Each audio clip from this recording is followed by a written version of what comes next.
So in order, we will have Campbell McGregor, who's a researcher at Central Queensland University, followed by Dr. Andrew Harvey, who's the director of the Access and Achievement Unit at La Trobe University in Melbourne, and finally Jennifer Stokes is giving us a pre-recorded presentation, and she is Programme Coordinator at University of South Australia, Adelaide.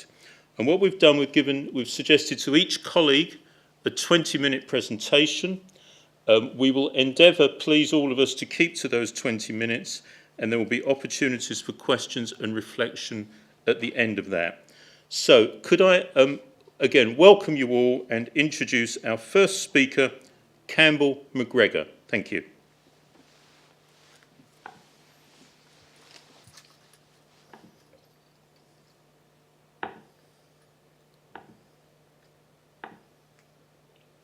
G'day everybody, and kia ora. I'm a New Zealand person or individual, and today I'm going to be talking about a program that we run at Central Queensland University called the Indigenous Youth Sports Program, or the IYSP.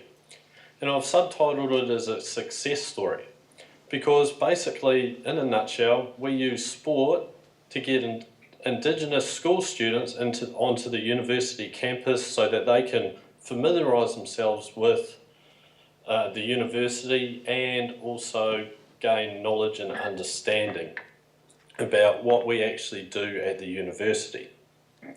Now this is really important in Australia because around in 2010, I know it's a little bit old school data, but there's only around 1% of all students enrolled in higher education are actually Indigenous or of Indigenous descent.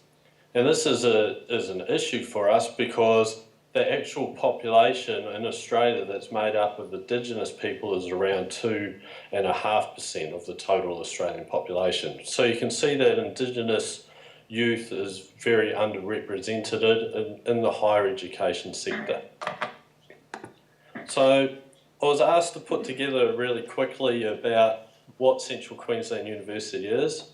We actually have around 35,000 students across a broad spectrum or a broad region within Australia, ranging all the way in the north of Queensland from Cairns all the way down into the main centres of Brisbane and Sydney, through to Adelaide, and then all the way across into South Australia, into Perth and a couple of other centres across there. So we have 15 locations throughout Australia with actual campuses, plus also some satellite learning centres there as well. We're classed in 2013, we actually became a comprehensive university. So we actually teach both TAFE or VET courses and university courses across our campuses. Because we operate on Indigenous land, I'd just like to place an acknowledgement of country specifically to the Drumble people who have the local resources at the Rockhampton campus, which is our primary campus, plus any other Indigenous tribes across the country that let us use their land and understand those needs and abilities of their students. So today I'm going to give you a little bit of a story. We're going to look at the age and gender and the numbers that have been involved in the Indigenous Youth Sports Program. We're going to briefly touch on the mentors and the mentorship program that we run alongside of it. We're going to discuss the activities, what makes it so exciting for Indigenous youth to be able to come to a university, especially when they've never ever thought about coming to a university before. We're going to briefly touch on the journey or the changes that have been implemented in the 4 or 5 years that we've been running the program now. Have a brief discussion about some of the results that we've found, and then I've just got one slide there just with my email on it so that you guys can ask any individual questions if you think of something outside of today's presentation. So for the demographics about what happens with the Indigenous Youth Sports Program.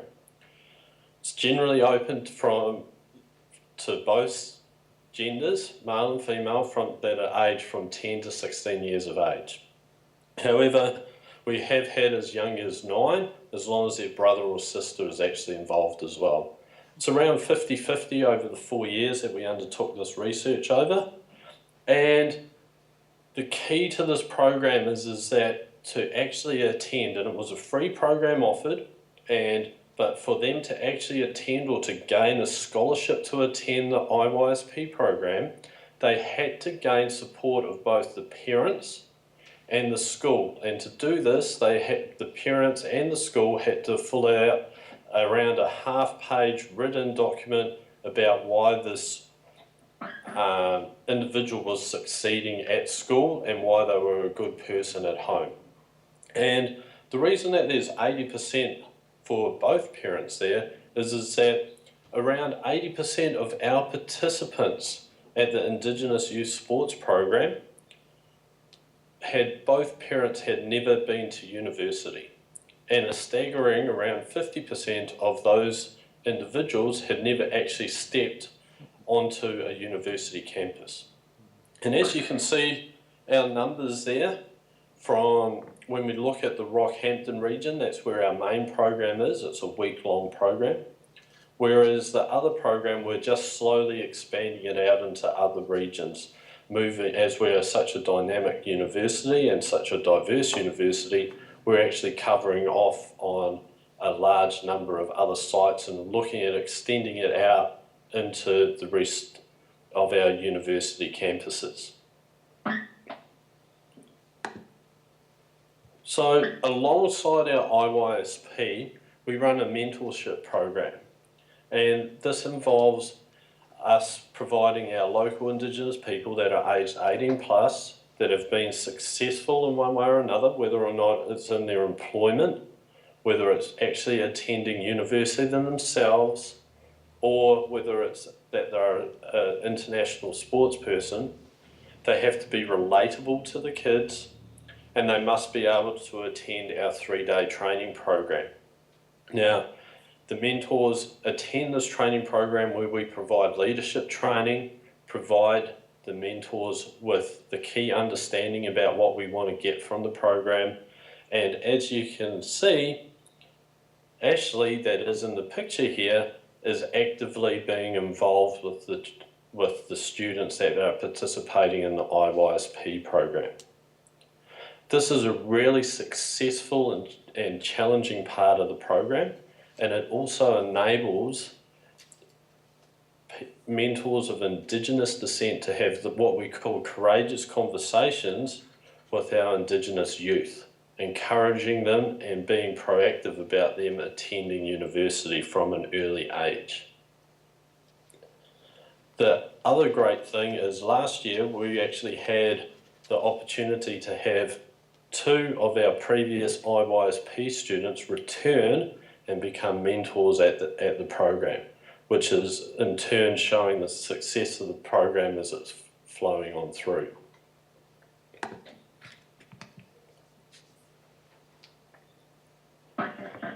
The activities that we have involved when we encourage, even though we target it as an Indigenous youth sports program, the word in sports having it in the title means that the students all of a sudden become engaged and interested in attending the program.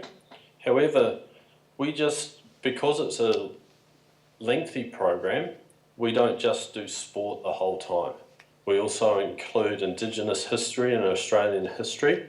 We ask relevant lecturers at the university to come and present short seminars to them, to the students. That enables them to be able to sit in a lecture theatre and gain an understanding of what it's like to be in a large classroom situation. Last year, we introduced the component of dance and traditional dance, and along with that, we actually incorporated it into a presentation.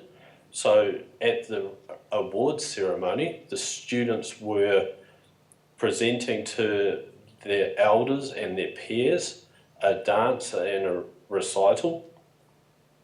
We also had art. We're lucky enough at Central Queensland University to have key academic leaders who have an understanding of art, and they developed and undertook art classes with the students who produced their own canvases, which they were able to share with their parents and caregivers and take home with themselves.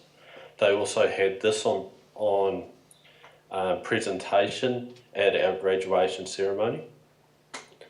We also undertook other academic activities, understanding about health and fitness, understanding about law, all the way through to giving the young students the opportunity to gain insight to what it's like to undertake anatomy and physiology.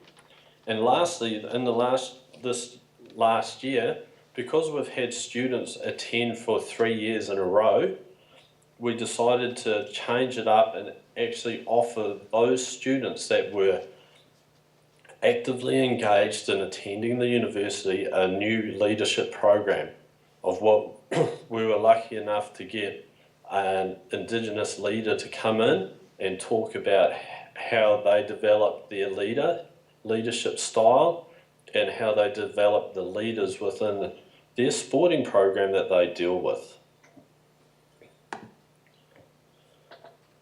Alright, all of our activities, especially the sporting activities, were supported by the community. We had high profile rugby league players and rugby league clubs, high profile netball players and clubs and coaches, along with Indigenous cultural groups, all attend and promote their sports. The key to doing this is that this enables us to keep our costs down for this program, because it ticks off a huge number of boxes for these community organisations dealing with these minority groups. They also provided giveaways and rewards, and we targeted it around 45-minute sessions for each of our sessions, which enabled plenty of time to move from activities, plus also have breaks in place. The other key thing that I just wanted to touch on is that because this is a sports program, we spend most of our budget for this program on healthy eating. So we spent more money on food and eating healthily for these individuals, and also at the awards ceremony where their parents attended, on healthy eating and providing healthy options to them, rather than spending it on giveaways and awards for the students.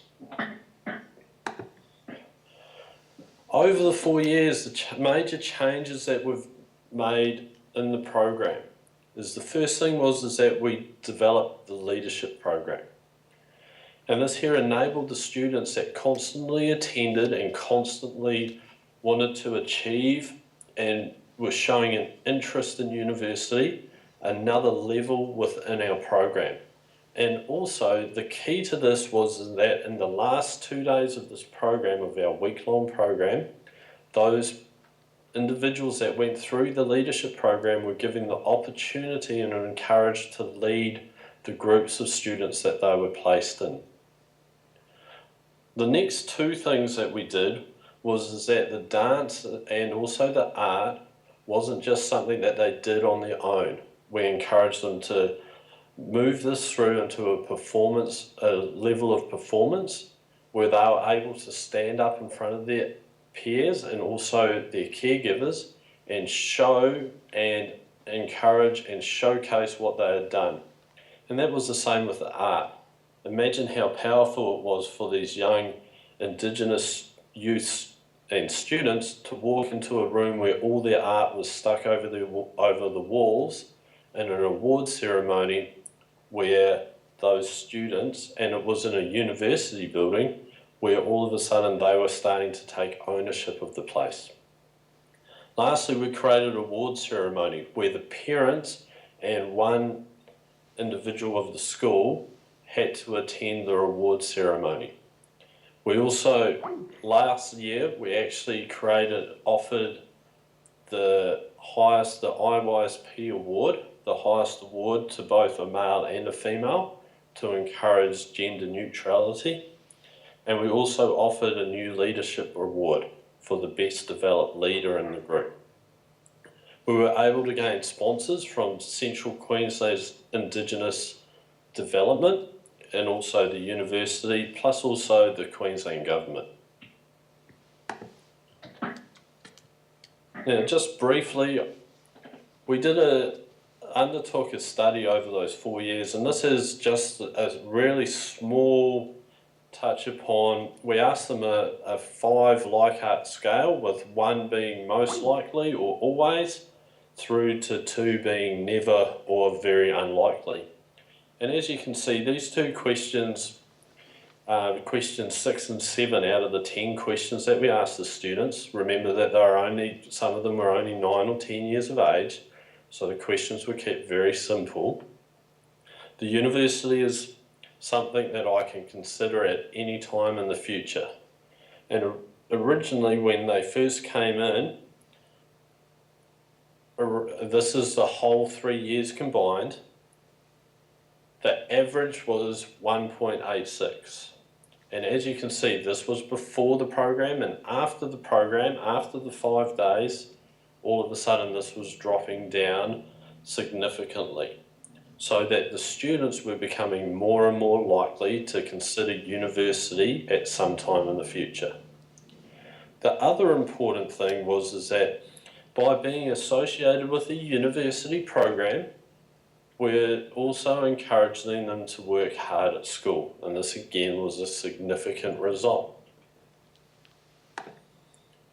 So, in conclusion, the IYSP is a partnership, and I think this is important for all widening participation programs moving forward, between the students, the schools, the university.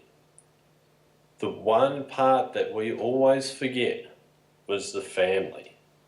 And we were able to involve the family into this program of the selection into this higher education widening participation program, and encouraging them to be involved.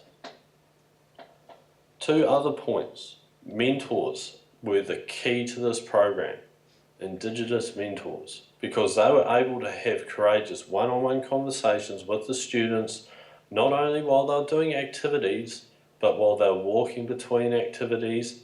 The mentors also had key interaction with the students, and if a student was not performing very, very well or not being focused, the mentors were there showing with their actions, not just by telling the students what to do, they were actually involved and being dedicated to the program as well. Lastly, gender and younger. A couple of questions have been raised with my colleagues about, did we get any data about gender? And unfortunately, when we first started out the program, looking at the data, unfortunately there wasn't actually any gender way to differentiate the gender. However, it was around 50-50 across the 4 years. And the last question that we had was, should we go any younger? And the conclusion to that is that we felt that 10 would be as young as we could go, because of the amount of supervision that is required for children under the age of 10. I'd just like to acknowledge my co-authors of Melinda Magnasso and Kerry Ann Savage, both Durumble woman, and Miss Tanya Signal, who helped develop the research that I was undertaken on the IYSP. I'd also like to thank the students and the mentors that participated, and lastly, Central Queensland University and the Central Queensland Indigenous Development for providing sponsorship money for us. And lastly, as all good lecturers or academics should do, is there's my email address. So if you guys get stuck or want a hand or just want to ask questions about dealing with Indigenous youth or youth of a minority, please feel free to give me an email. And thanks. Campbell, thank you so much. You've got us off to a really strong start there. Thank you. And we will have opportunity to kind of have some dialogue and have some questions when the 3 Australian presentations are over. But I mean, just to feed back to you very briefly, I think we certainly recognise in the UK the importance of that kind of local presence at your university sites there, and I certainly think we recognise the importance of the kind of partnership with parents and school as well. And for me, the picture you describe of young people and indeed their parents who've not only never come from a background where university attendance is certainly not the norm, but have never even stepped onto a university campus, sounds very familiar as a big issue. So thank you very much for that, and we will come back to you when we get to the questions. I'll just throw in again a little one as well.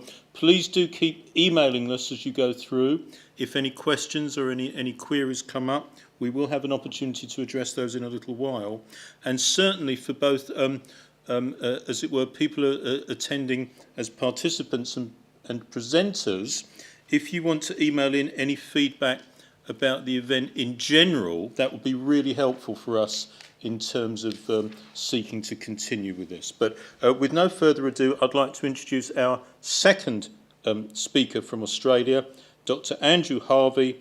And Dr. Andrew Harvey is at La Trobe University, Melbourne.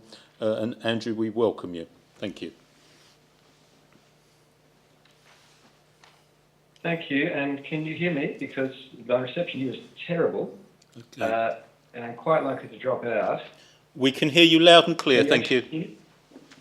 Okay, so I guess the first point I make is about that. I'm at Port Campbell at the moment, which is where the 12 Apostles are down the Victorian coast, and you should go if you haven't been, it's amazing. But this reception is highlighting the digital divide again, and the regional digital divide in particular in Australia. And without a national broadband network, which we still don't have, it's very difficult for a lot of people in the regions to access any kind of education, particularly the distance education that organisations like the host of this conference offers. So that's sort of sociologically a bit interesting, but also it might be a bit annoying. So let me know if I do drop out. And I'll, Andrew, could you just go full screen for us so we've got your full presentation here? And Campbell, could you stop sharing your screen so that we can just distinguish between the two presentations?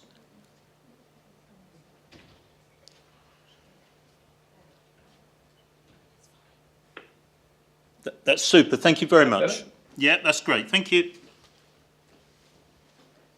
So what I thought I'd do today, I will talk a little bit about La Trobe, but I want to talk more broadly about enabling programs in Australia. And I'm going to assume that most of the audience doesn't really know much about enabling programs here.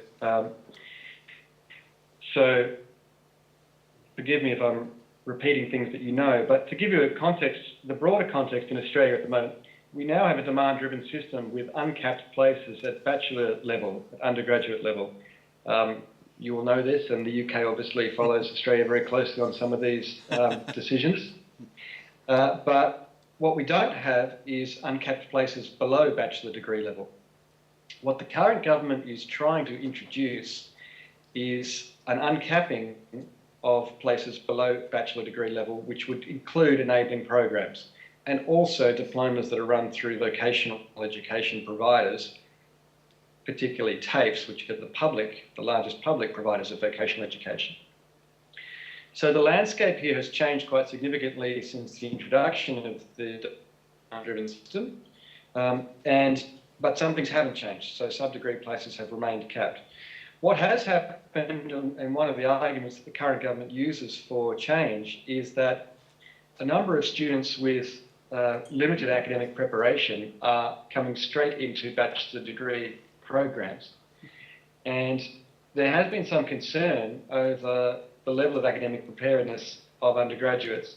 Some of this is overblown. The number of students who come in with below ATAR, which is our tertiary rank, is still fairly low overall, but there is some correlation between students with particularly low ATAR ranks and attrition in undergraduate programs.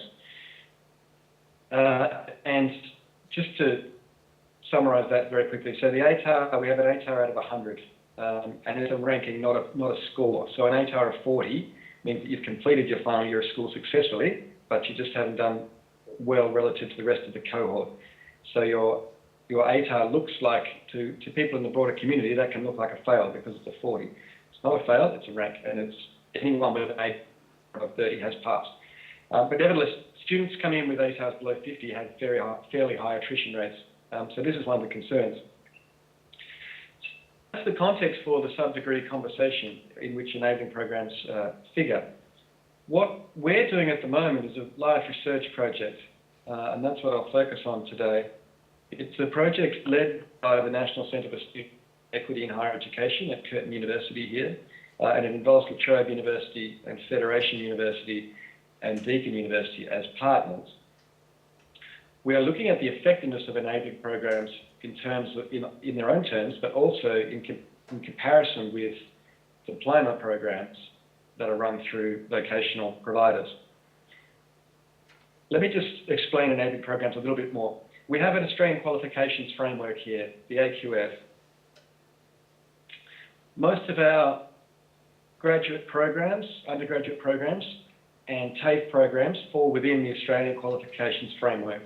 There are levels from 1 to 10, and depending on the level of the qualification, so for instance, the PhD would be level 10, the various degrees get scaled in at various points. This framework is very important in terms of regulation, and it is very important in terms of what you can and can't teach and how long your courses have to be, and it's a basic part of your regulation and governance. The enabling programs do not fit into the AQF. Consequently, they vary widely. Some enabling programs, and you'll hear from Jenny following this, UniSA, some enabling programs like hers run for a full year, others only run for half a year. Some are specific for Indigenous students, some are specific for mature age students. La Trobe's enabling programs run for about one semester and are open to anybody, but are delivered in partnership with our local TAFE partners. So La Trobe University occupies 5 campuses across Victoria, one main campus in Melbourne, and 4 significant regional campuses across the north of Victoria. We have a student population of about 30,000 in total. And we run enabling programs primarily on those regional campuses in partnership with the TAFE. So typically they'll do one day at the TAFE and one day at the university. And just to spell that out again, because there's a lot of acronyms here and you might not know them all. So TAFE is a tertiary and further education institution, and they're the large public providers of vocational education, but they're not the only ones. We have a number of private providers of vocational education and of higher education, and we have a term that's now been coined, which is non-university higher education providers, NUHEPs. That includes private providers, but also some public providers that aren't universities. So it's all very complicated, and particularly for students, this gets quite confusing. For instance, if they're contemplating whether they should study an enabling program or a diploma, it's very hard to know sometimes what would be the best pathway in. One of the interesting things about enabling programs, though, is that they are free for the student. So the funding of enabling comes through the Commonwealth Government. The places are capped, but you can apply for places. So we have 30 places on each of those regional campuses, for instance. UniSA has a lot more. Newcastle has about 2,000 places just for enabling students with 3 different programs. Some of them are delivered completely online as well. And Newcastle, I think, has a completely online enabling program. So they vary quite widely, but the funding comes through a Commonwealth support placement amount, quantum, and that is enough for universities to be able to run the programs to students for free. So one of the interesting questions then is whether enabling programs attract a different type of cohort from diplomas and other sub-degree pathways into higher education. Diplomas do cost students. They're usually a lower cost if they're run through a TAFE than a higher education degree would be. but nevertheless there remains often a significant cost point of entry. Again, depending on the institution and the type of program, but enabling programs are all free. So one of the things that we're looking at in this program is what kind of students are attracted to enabling programs compared to diplomas, and what information students have when they're contemplating entering higher education, particularly around these pathways. The enabling programs are typically run through direct entry, so they're not run through the central tertiary admission centres that we have. Most students, school leavers who are entering degree bachelor programs will enter through a centralised admission centre. But enabling programs typically are through the institution itself. So there's already an issue there around the amount of information that prospective students have, and whether they're even aware of these programs. There's also a question about whether the fact of the programs being free attracts a different type of cohort. So for instance, at La Trobe, we have very large refugee populations in our regional areas, particularly at our Shepparton campus, and our enabling program attracts a number of students from refugee background. Similarly, Indigenous students, reasonably high numbers of Indigenous students, notwithstanding the fact that Victoria has very few Indigenous students compared to other states. So are these programs able to attract prospective students in a way that other diplomas and other sub-degree programs wouldn't? Some of the reasons what we think that might be the case are, first of all, as I said, it's free. Secondly, though, it lacks that formality of the traditional admissions process. You don't have to go through an admissions centre. You don't usually have to sit a test. There is much discussion over the entry requirements for enabling programs. Again, they differ completely across the country. Some programs will effectively let almost anybody in. Other programs have fairly strict criteria about who can come in. These are determined by the institutions, and there's very little reference point as to what that should be. There's very little national information about all of this because it is part of the Australian Qualifications Framework.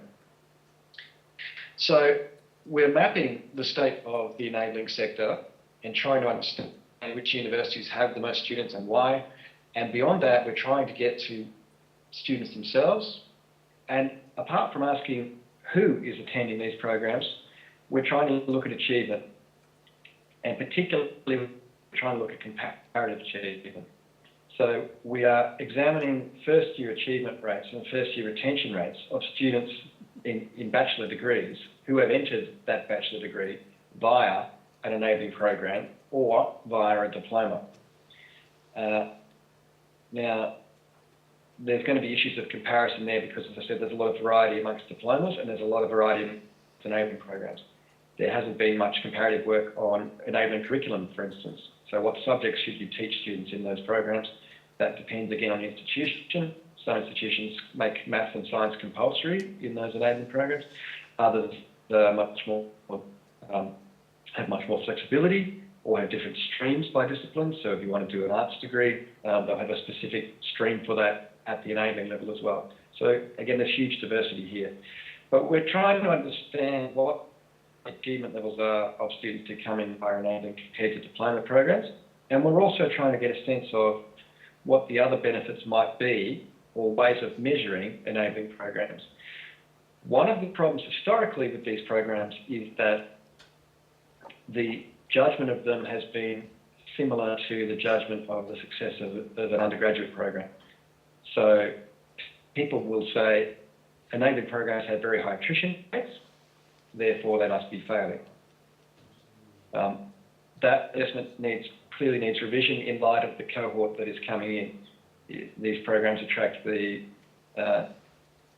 some students who are fairly academically unprepared, many students who are traditionally underrepresented, many students who, as Cam said in the previous speech, do not have a parent who went to university, and in general are a much more at-risk cohort than the undergraduate cohort. So to compare the attrition rates of these programs to undergraduate programs is not fair and risks creating false impressions of the efficacy and the effectiveness of those programs. But nevertheless, the bean counters need beans to count, so we need to find some ways to measure success. Some of the work that Newcastle has been doing in their own program is around intergenerational benefits. Benefits that transferred from parents, for instance, who might be the first to attend university, come through this program, and then their children are now cycling through it as well. There are a range of social benefits we can look at. There are a range of community benefits, particularly for Indigenous communities and also for students from refugee backgrounds and new migrant communities. Some of the benefits of running these programs and participation in these programs extend to broader knowledge and consciousness raising and aspiration raising within communities. Some of this is hard to capture though. So there are all sorts of questions about how best to measure the benefits of these programs. And there's an important comparative element as well, because typically students involved in these programs say they found them very effective, but the government is often making decisions between two courses of action. And in this case, the government will need to make a decision ultimately on whether it wants to extend funding to enabling programs, and if so, to what extent, or whether it thinks that the same objective can be achieved through the expansion of diplomas and other sub-degree programs. In other words, without subsidising these enabling programs as they do now. So we need some evidence around that, and this project was funded by the Department of Education. It's through the National Priorities Program late last year, and it is a first attempt to gather some evidence around achievement and participation, geodemographics, awareness, and understanding from students and staff. It's a very complicated space. I haven't been able to give it a whole lot of time today, and obviously the broader national context and debate happening as well, which will change the parameters of this conversation. If the deregulation reforms get through in this parliament, we will see expansion of sub-degree programs, and we'll see more expensive undergraduate programs, and that will change the conversation. The likelihood of those reforms getting through is very small, but the likelihood of something similar happening in the next decade is probably pretty high. And already we're seeing an expansion of private providers and of these non-university providers as well. So some of these changes are happening anyway, and the government reforms will expedite those changes, but the reforms are taking place in a context that's already fast moving. And for students, that means information asymmetry as well, and much complexity. So there's a lot of issues to consider around the effectiveness of enabling programs, but that's the main purpose of this project. And hopefully that's given you at least some insight into the context we're working in, and the difficulty around trying to evaluate programs which are not within the Australian qualifications framework and which differ very widely by institution. I've probably thrown enough acronyms at you for a lifetime, so I might end it there. Andrew, can I thank you enormously for that? You got an astonishing amount there into your 20-minute slot. Thank you. And I have to say, from a UK perspective, how familiar that sounds, actually. I think the acronyms are different, and we might call them access programs rather than enabling programs. But other than that, the issues you identified were very, very similar. So thank you very much for that. We too face challenges around kind of levels of academic preparedness, around then retention issues for students, and certainly the development of programs within what we might call, definitely over here, the kind of private provider area as well is interesting. And I just reflect back to you that in our little unit, we've done a big study recently of reasons looking at students who study part-time in the UK. There's been a significant and dramatic decline in numbers studying part-time. And one of the real disasters we've seen is in the declining students taking what we might call sub-degree programs, so those diplomas and certificates you talk about. And interestingly, last thing from me really is that at the Open University, since its inception, we have had an open entry policy for students, which is very, very kind of unusual in the UK. And therefore, we have a particular focus on our access programs in terms of supporting students perhaps coming in lacking in confidence and lacking perhaps in some academic skills. So it would be good to continue this conversation offline if you'd be willing to do that. But thank you very much. Okay, I'll just remind you, if you have any questions coming into our Australian colleagues, please email them in.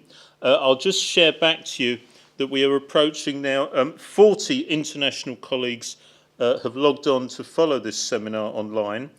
Many from the States, and I welcome you if you're listening in and watching us in the States. And if we have the energy to do another one of these international things, we would certainly seek to bring in colleagues and their experiences from the States as well. So finally, from an Australian perspective, we're delighted to have a pre-recorded presentation from Jennifer Stokes.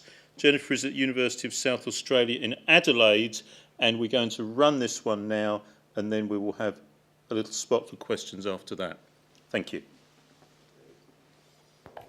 Hi everyone, my name is Jenny Stokes and I'm getting in touch from Australia. I'm bringing you my paper of Pathways and Pedagogies. It's a case study of enabling programs at an Australian university. I'm a program coordinator for Foundation Studies, which is a core program within UniSA College based at the University of South Australia. And I hope that this presentation is helpful in terms of looking at one, the international approach to preparing students for higher education study. So we'll start by looking at widening participation in Australia and our contemporary context. Then we'll look at pathway programs at UniSA College, what we offer and what they contain. After this, I'll talk a bit about pedagogy and enabling programs and what we find useful in our programs. Following on from this, just quickly touching on some outcomes and the conclusion of the paper. This is an image that may be familiar to many of you. This is the traditional student. In an Australian context, the stereotype of the traditional Australian university student is that they're part of a privileged elite. They're under the age of 25 and their good high school grades allow them to transition easily from high school into their preferred degree. And as Munro notes, these students typically come from high socioeconomic status backgrounds that equip them with the kind of cultural capital that provides a head start in the academic environment. And as we know, for both individual and societal reasons, equitable access to education is important. And widening participation is arguably one of the largest changes occurring in the university sector at the moment. Like many developed nations, Australia is moving from an elite system to a mass system and hopefully to a universal system. You can see that many Australians are proud of widening participation and of the policy changes that have occurred to allow more Australians to take part in university studies. One example is free university education from 1974 to 1988 through Commonwealth scholarships initiated by the Whitlam Labor government. This was followed by the introduction of deferred payment of course fees in the Higher Education Contribution Scheme, which is commonly known as HECS, and this was designed by the then Education Minister John Dawkins and introduced by the Hawke Labor government. This map shows you where the universities are clustered around Australia, so we're in SA, in Adelaide, in that sort of space, and most of the universities are in coastal cities following the population centres. We do see that the Australian higher education sector is currently in a state of limbo, which is reflecting a shift in the prevailing political ideologies. So here's our Education Minister, Christopher Pyne, and under him and as part of the current federal Liberal Conservative government, a bill was introduced in 2014, and this proposed significant changes to the sector. It was the Higher Education and Research Reform Amendment Bill. The original proposed amendment had the potential to significantly change the sector through market-driven approaches, such as a large reduction of funding to the sector, university deregulation, which would allow institutions to set their own fees, and both commencing students and those enrolled under the previous system paying increased market-determined interest rates on HECS help.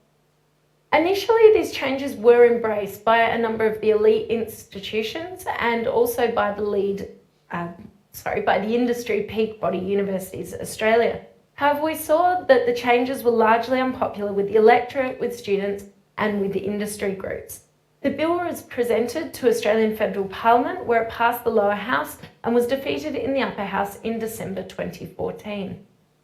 So not to be defeated, the Education Minister declared that he would rework the bill and get this reform through in February or March this year.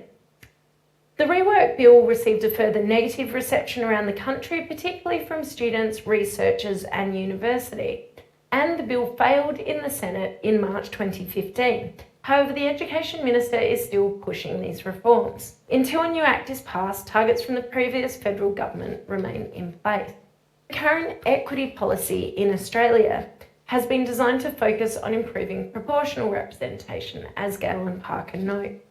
There are particular underrepresented groups within Australian higher education, and these are listed here. So in order to better support equitable access to education, the 2008 Bradley Review of Higher Education identified widening participation targets. Specifically, that by 2020, 20% of enrolments would come from low SES backgrounds, and by 2020, 40% of 25 to 34-year-olds would hold a bachelor degree. This has led to the development or expansion of enabling programs at Australian universities. These programs aim to provide a supported transition to university for students who have been traditionally underrepresented in tertiary education. It is worth noting, as Klinger and Murray noted in 2011, that often factors outside the academic programs, such as students' external responsibilities and lack of familiarity with higher education, have resulted in university enabling programs consistently seeing success, retention and completion rates well below the sector average. Given these issues, it's important to determine how enabling programs may better support student transition into a university environment. So it's in this space that UniSA College has emerged as an educational pathway. It built on the Foundation Studies program that opened at the University of South Australia in 2006. But the specific college, which is a school within the university similar to a school of law or a school of education, opened its doors in 2011, teaching the Foundation Studies program. And the college is a space for these diverse students. It's particularly for equity students as a pathway into the University of South Australia. In 2012, the diploma programs were added and the college has seen significant growth since then. We actually hit our 2017 student target numbers in 2012 and we reached 1,000 students enrolled last year. So what do we teach students at the college? Well, the majority of the students are doing foundation studies. It's 1 year, it's Commonwealth supported, so it's fee-free aside from the student amenities fee, which is waived for humanitarian visa holders. It's available to all Australians, permanent residents and humanitarian visa holders, and it provides competitive GPA-based entry to undergraduate degrees. So there's no prerequisites and basically the students can apply up till we reach quota. The second option, which has grown in popularity, is the diplomas, and these take 2 years. They're for students who have completed secondary school with a mid-range ATAR, and they achieve guaranteed entry into the second year of specified undergraduate degrees.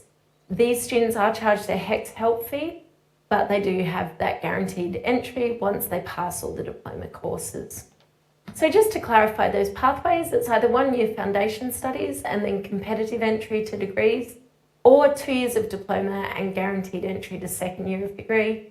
Then some people like us, they start foundation studies, they want to hang around and do the second year of diploma because in that second year, while they're doing the first year of their degree out in the other schools at the university, they come back to the college for extra support. And then once they pass all those courses, they go into their second year of their degree.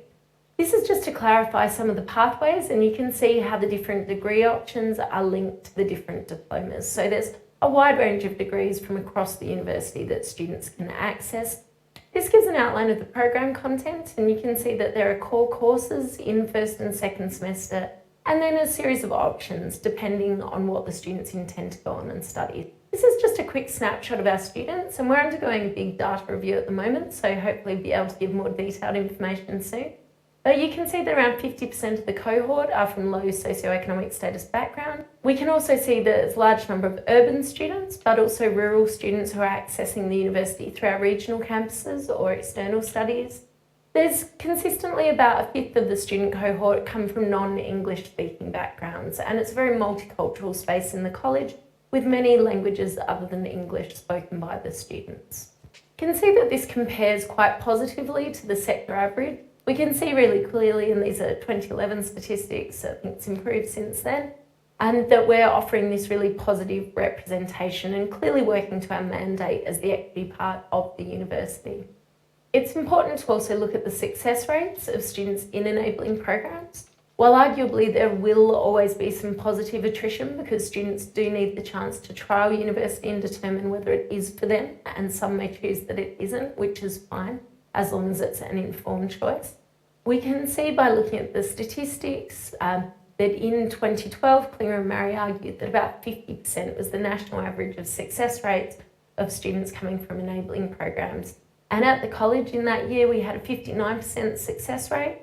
So we're proud to say that our success rates are arguably in line with best practice in enabling programs nationally. This brings us to pedagogy, which is an area close to my own heart as I'm currently doing my PhD in enabling pedagogy and aiming to better understand what these new student groups need to help them be supported to be successful at university. The approaches that I'm going to talk about are used by a wide range of our staff, and we try to embed these across the program. So general college approaches, we try to support specific needs, and the Connect arm of UniSA College often helps students who come from secondary school and are interested in particular areas. It helps to connect with aspirations and give them opportunities to understand what university is about. We also have an Indigenous mentor program that we work with.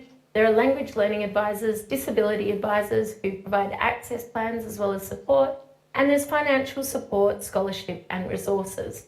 And these broad inclusive approaches work to better support all student needs. So we try and use these throughout our teaching as well. As Fuller et al. Note, many of the adjustments introduced to help disabled students are good teaching and learning practices which benefit all students. So we aim to provide a supported transition to university, and we do this through implementing transition pedagogy. So staff at the college are aware of the anxiety and stress students suffer during transition, and Christie observes that non-traditional students are particularly at risk of suffering negative emotions during transition, perhaps because of negative educational experiences in the past or limited knowledge of the system they're moving into. And you can see the contrast in these student quotes here between those that are very anxious and how they build confidence and are able to better focus on their studies through their time at the college. The college aims to provide a supported introduction to academic culture, which commences at orientation and continues throughout their studies. This is maintained through a positive culture which supports the development of learner identities. So orientation works to provide a comprehensive welcome. This includes a student panel, student mentors, learning advisors and individual enrolment sessions. Students are encouraged to ask questions, seek help and foster social networks and academic support. As studies commence, they're encouraged to build networks and to continually access support services. We work to provide an authentic transition, and the infrastructure is designed to support students. So the college has a really clear physical space on campus, including a very popular common room. There are computers that are available and drop-in times with academics, so students can always find help when they need it. The college is based on a CBD campus of the university, and this is very important for students to have an authentic transition. So as soon as they start with us, they are university students. They go to the same lecture theatres, they use the same tutorial rooms, they understand how to enrol in the UniSA student timetable. This helps them to really understand the university practices and expectations, so they don't have to go through a further transition when they join undergraduate, or at least it's minimised. We work towards providing student-centred course content, so helping students to identify what their specific study goals are and how they can attain those. In one of the courses, at the end of the year, the students write letters to the next year's new commencing students, just to help pass on that the fact that they did it and that those students can do it too, and give a sense of continuity to the college. We work within discussion to actively challenge negative or previous educational experiences and provide space for the students to develop learner identities. And we work to explain academic culture, the system, what is valued and why. And finally, we try to model success and diversity so that students can see really clear, recognisable role models from different groups that they can identify with and model themselves on. Inclusive practices. This is something that we really aim to keep in mind. As Hocking notes, underpinning the concept of inclusive learning and teaching are values of equity and fairness, And this inclusive approach informs the development of curriculum and co-curricular activities, so we don't arrive to problems as presented in this cartoon. For me, myself, I've been looking at implementing universal design learning in a couple of my courses and seeing how that works effectively for students. The college practices student-centred constructivist pedagogy, and positive staff attitudes inform student attitudes and college culture, as illustrated by these student quotes. Teaching is grounded in respect for individuals, awareness of diversity, and a desire to succeed. So some of the inclusive practices that we use: staff work to build rapport, learning student names, identifying individual interests, learning styles and goals, showing respect, and using humour, as you can see in a couple of memes there. We aim to engage students so deep learning can occur. Assessment and weekly topics are designed to engage student interests, and Hocking notes that one approach is to design curricula that learners can customise to suit themselves. For example, in a number of courses, students select their own topic and develop this with assistance, and this helps with student engagement. There's a scaffolded approach across the year supporting the development of the learner. Early tasks build confidence and capabilities, while later tasks allow the student to fully demonstrate their abilities. We work to embed academic literacies alongside the content knowledge as well. As Conley notes, in order to ensure that students are ready for university, colleges should be clearly focused on enabling students to develop the key cognitive strategies, key content knowledge, and self-management skills necessary for college success. Academics meet regularly with each other to discuss course content, to ensure that delivery is timely across the program, assessments are staggered, and the program helps students develop the necessary mix of knowledge and skills. There's thoughtful assessment design and clear explanation of assessment requirements. As Tinto notes, this is quite important because high expectations are a condition for student success. So staff work to set clear expectations and guide students to achieve these. Academic and professional staff are friendly and supportive, while still building requisite knowledge and behaviour. And then the final approach, critical pedagogy, and I think this graphic really sums critical pedagogy up nicely. So curriculum is designed to help students build critical knowledge of power and society. And in this way, education can be both transformative and empowering. So what are some of the approaches that we include? First, we try to use critical pedagogy to inform our praxis. We work to design content with accessible examples, and these are particularly drawn from popular culture and the media as a common language. We acknowledge that everyone brings different knowledges and skills. We value the knowledge students bring with them using the funds of knowledge approach from Gonzalez, Moll and Amanti. We work to explore theory through accessible arenas which recognise students' practical and cultural knowledge. For example, in discussing information literacy, we look at it in the light of information scams and ask how they would assist a relative that was presented with one of these scams. This helps them connect the theory to a practical application in their lived experience. We assist students to build critical thinking and criticality. For example, our program includes courses in critical literacy, information literacy and sociology. Critical thinking skills are embedded across the curriculum, and students deconstruct dominant messages and imagery. By giving students individual choice in research tasks, this can help facilitate these options. So 2 interesting recent research examples where students explored oppression in their own lives. And one was of a female refugee from Pakistan who arrived in Australia by boat, and she used her research essay to examine Australia's border control policies and how they evolved. Another was an Indigenous man who focused on exploring cultural and medical reasons for the life expectancy gap between Indigenous and non-Indigenous Australians in his research. So some students actually identify this topic selection as the best element in a core course. Critical approaches provide opportunities to discuss and reflect on changes as they shift lenses towards being a university student. Kinchelow asserts that critical teachers take student experience seriously and attempt to discern the ways students give meaning to their lives. So college staff help students, and we work to build confidence and awareness of their different learning styles so that they can continue to embed success and work out the best strategies for them and their learning.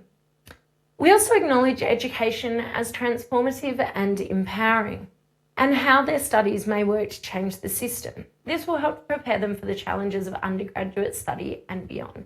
Obviously, we've discussed that access and success over the college, and we hope to have more data soon to be able to talk about that in greater depth.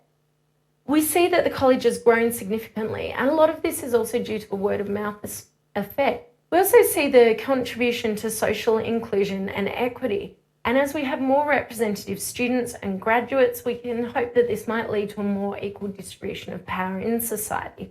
So in conclusion, hopefully this has shown that enabling programs are one way that we can provide effective pathways to university for students. That enabling pedagogy works to support students, and we need to think about what we teach for these new student groups. That inclusive education is beneficial for all students, and that diverse students need models of success that resonate with them, that they can then imagine themselves as, and that helps to inspire them. That staff attitudes inform a positive and inclusive culture, and that people that teach in these programs should be committed to equity and social inclusion, and that enabling programs can provide connection with and critical understanding of higher education as a system. So hopefully through all of this, I've managed to convince you that the college model works to prepare students for undergraduate success. So if you would like to get in touch with me, I'd love to have your feedback, or if you just want to let me know what's happening at the space that you're teaching in, that's my email address. And of course the URL if you'd like to find out a bit more about the college, both our academic programs and the UniSA Connect team. We'd love to hear from you. Thank you everyone for your time, and these are my references.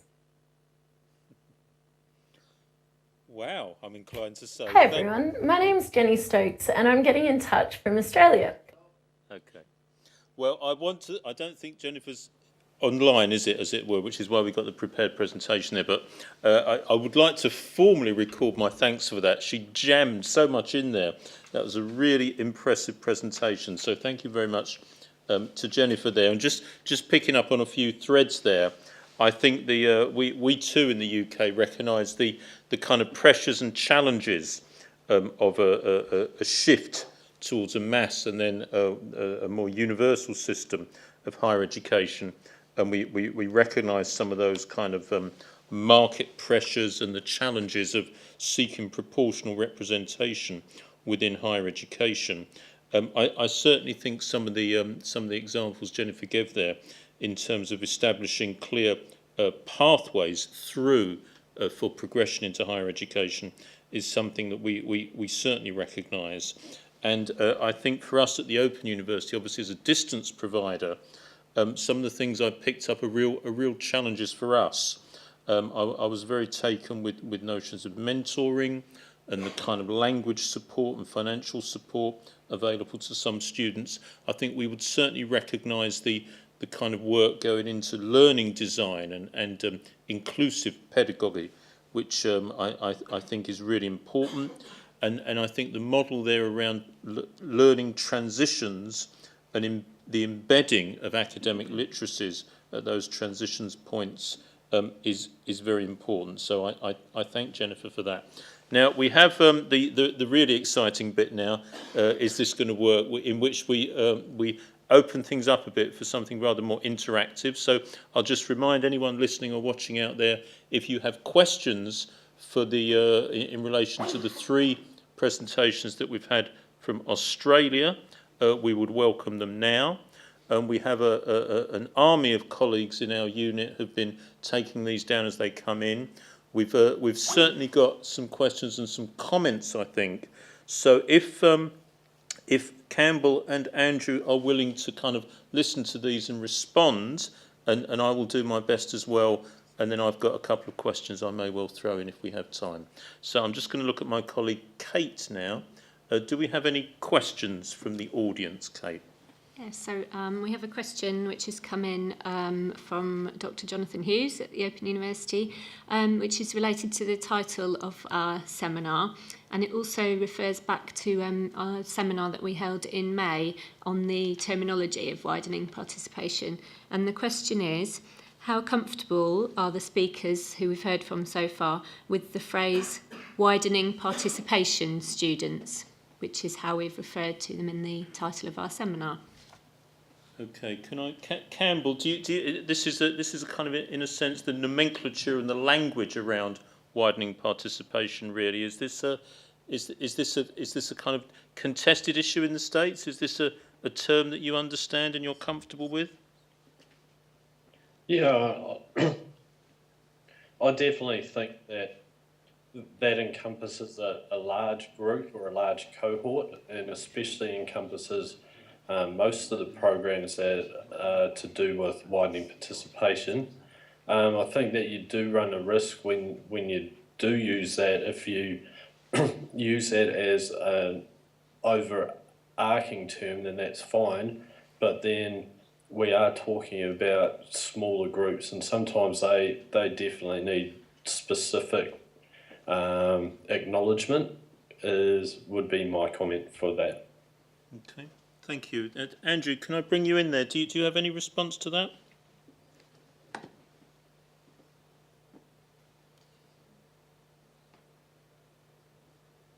Sorry, was that directed at me? Yeah, Andrew, over to you. Do you have a response to that?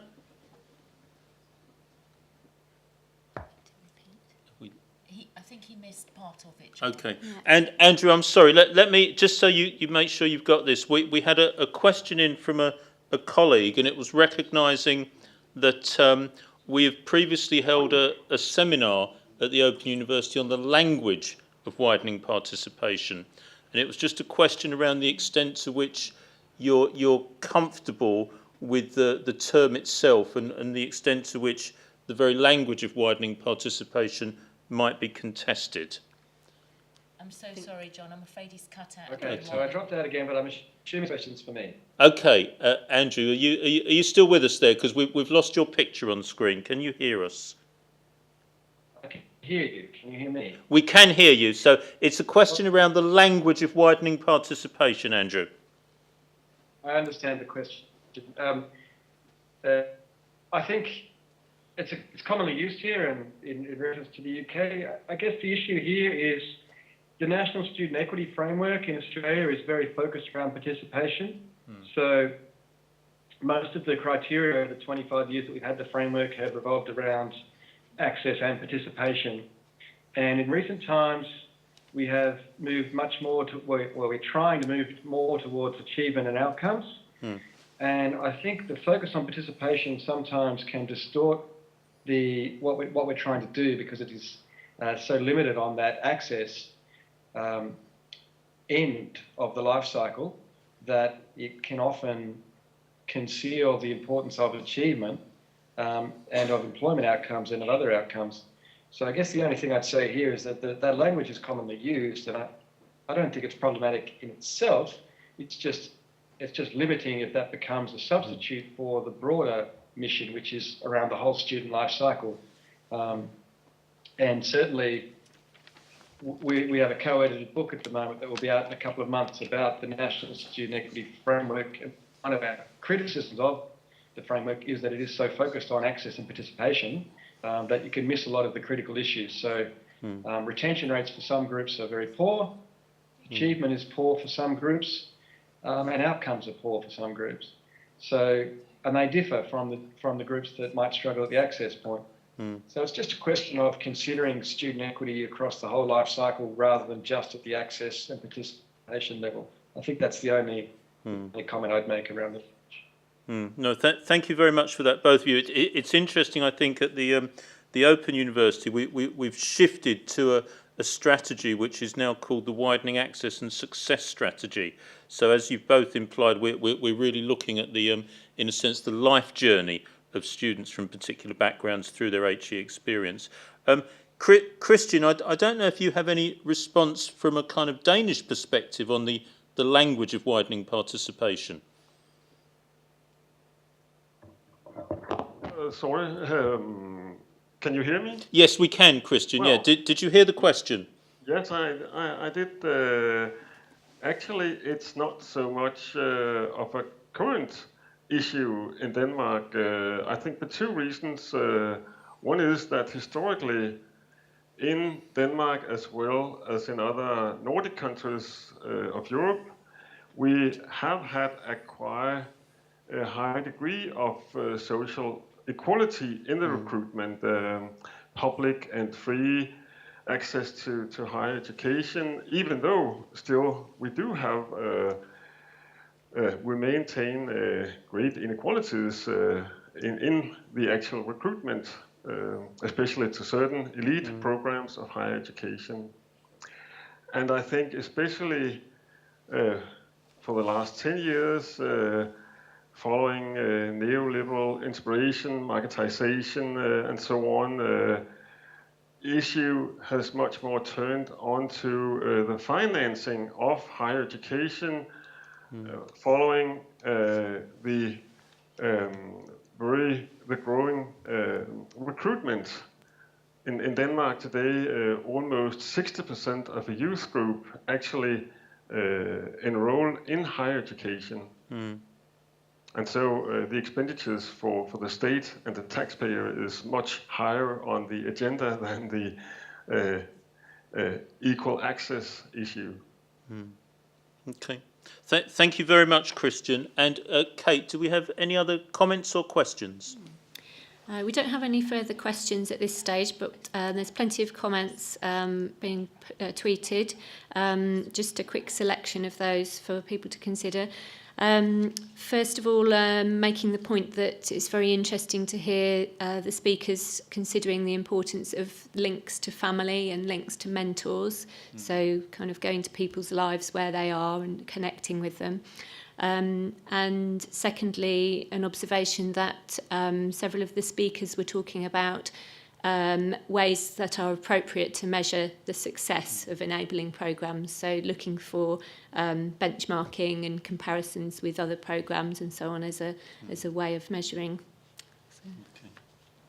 Yes, certainly from the Open University perspective, I think the evaluation of our access programmes and the benchmarking of success in terms of better preparing students who then go on to succeed in their undergraduate studies remains a challenge for us, despite being awash with data, but one that if any colleagues in the rest of the world can help us with, we'd be very grateful for. I will just throw in one question of my own, if I may. I was particularly taken with the kind of comments underneath these, really, around thinking about students and where students are coming from, and the importance of enabling students to take control of their own learning. So this, I think, is part of that boost in confidence and perhaps an approach to personalising learning, particularly for students for particularly disadvantaged backgrounds. And I just wonder, initially, Campbell, I don't know if you have any thoughts in relation to the programme you described around the importance of enabling students to take control of their own learning. Probably not necessarily under the YISP program. The students are a little bit too young for that and do rely on teacher and parent guidance. And that's why we do have a large focus on involving the parents and getting the parents onto the campus so that they can see what's required for their son or daughter moving forward. A big thing with Indigenous population and Indigenous individuals, especially females, is that they've identified several limiting factors. One is that the family ethics or the family attitude is that they should be looking after the family first and then looking after themselves after that. Even finding specific room in the house just to undertake study becomes an issue in an extended family situation. Not actually having anybody in the family understand what is required with the level of knowledge and level of detail and focus that's required to get a degree. All of those seem to be becoming factors that the individual needs to take ownership of to enable them to be successful at university. Running mentor programs and PASS programs and offering that's peer-assisted study sessions. Those type of programs seem to be very successful for especially Indigenous or low socioeconomic situations here, and also we've got a large online cohort as well, and we're starting to run PASS online with them as well, so running large online study sessions to enable comments and concerns and that to be shared between peers. Okay. So that. Thank you, Campbell. Yeah, no, thank you very much. Andrew, we're pleased to see you're back on screen for us now. The question I was just asking really was the extent to which it's important for some of the students we've been talking about to enable them to be in a position to take rather more control of their own learning. And I just wondered if you had any comments on that. Just on the specific mentoring aspect, I'd say two things. One is, in Australia, a whole lot of money has washed into the sector in the last 5 years. Since the Labor government established the Higher Education Participation and Partnerships Program, HEP, to your aim higher, there's been a lot of money washed into universities. And one of the effects of that has been an increase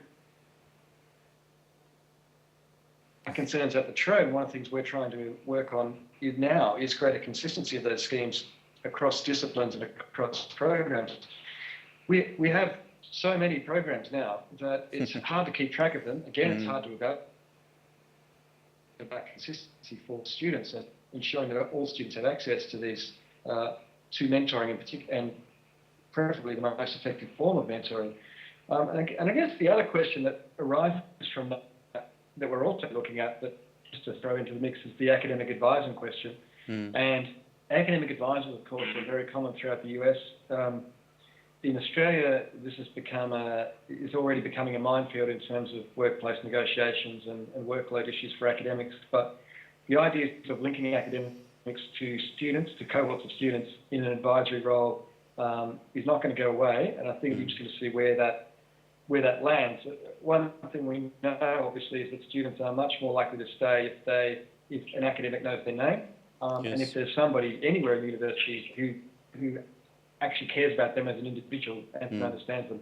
So the social bonds are clearly critical, but at the moment there's a challenge, I think, because a lot of money has come into the sector very quickly from essentially zero, and how that money is panning out across universities is probably not as effective as it could be. So we need to keep working on that aspect, I think. Okay. Andrew, thank you very much. Now, I will move on in a second to our European perspective on this, but I just wanted to particularly thank Andrew and Campbell, and in her absence, Jennifer. There's very little I can do to thank you for this other than to say I've had a quick word with the England cricket captain, and we're very willing to cede the Ashes to you this season. Okay, so that's about the best I can do there. But thank you very much indeed, and I hope you will stay with us.